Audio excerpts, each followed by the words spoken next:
এতিয়াও আশাৰে বাট চাই আছো যে যোৱা অলিম্পিকৰ দৰে এইবাৰো তেখেতে আমাক ভাৰতবৰ্ষিক গৌৰৱান্বিত কৰিব, সেই আশাৰে সকলোৱে ৰৈ আছো।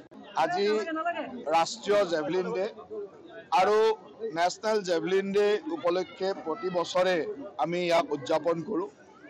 2020 চনৰ আজিৰ দিনটোতে আমাৰ সকলোৰে গৌৰৱ কঢ়িয়াই অনা নীৰজ চোপ্ৰা ডাঙৰীয়াই আজিৰ দিনটোতে সোণৰ পদক লৈ আমাক গৌৰৱান্বিত কৰিছিল আৰু তেতিয়াৰ পৰা আমি ইয়াক নেশ্যনেল জেভলিন ডে হিচাপে পালন কৰি আহিছোঁ। অসম এথলেটিক সন্থাই প্ৰতি বছৰে ইয়াক সুন্দৰভাৱে পালন কৰাৰ চেষ্টা কৰে।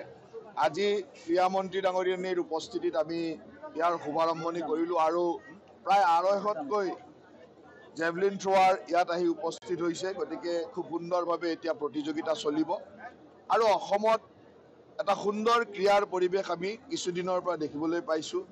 কেইবছৰমানৰ পৰা এটা ক্ৰীড়াৰ পৰিৱেশ লাহে লাহে আগবাঢ়ি গৈ আছে আৰু অসমৰ খেলৰ মহাৰণে ইয়াক আগবঢ়াই দিয়াত যথেষ্ট সহায়ক হৈছে।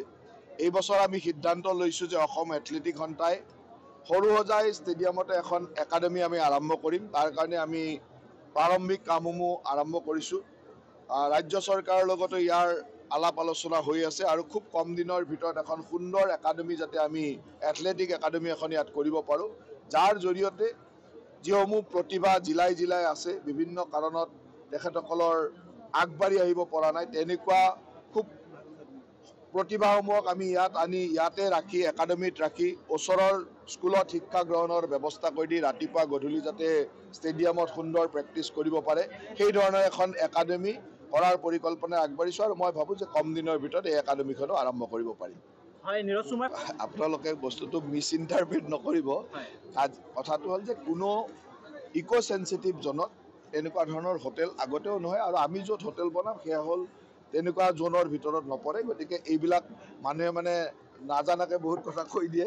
কোনো ইক' চেঞ্চিটিভ জ'নত হোটেল আগৰ পিছেও নহয় আৰু এইটোতো সুপ্ৰিম কোৰ্টৰ ৰুলিং আছে বা আমাৰ ফৰেষ্ট এক্টতে আছে, তেনেকুৱা ইক' চেঞ্চিটিভ জ'নত হ'ব নোৱাৰে। কিন্তু আমি য'ত হোটেল বনাব পৰিকল্পনা কৰিছোঁ সেয়া কোনো এনেকুৱা ইক' চেঞ্চিটিভ জ'নৰ ভিতৰত নপৰে।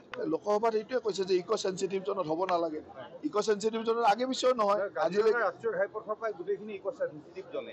আমি য'ত হোটেল কৰিছোঁ সেই জেগাবিলাক আমি চাই লৈ কৰিছোঁ, য'ত হোটেল কৰিবৰ কাৰণে পৰিকল্পনা কৰিছোঁ।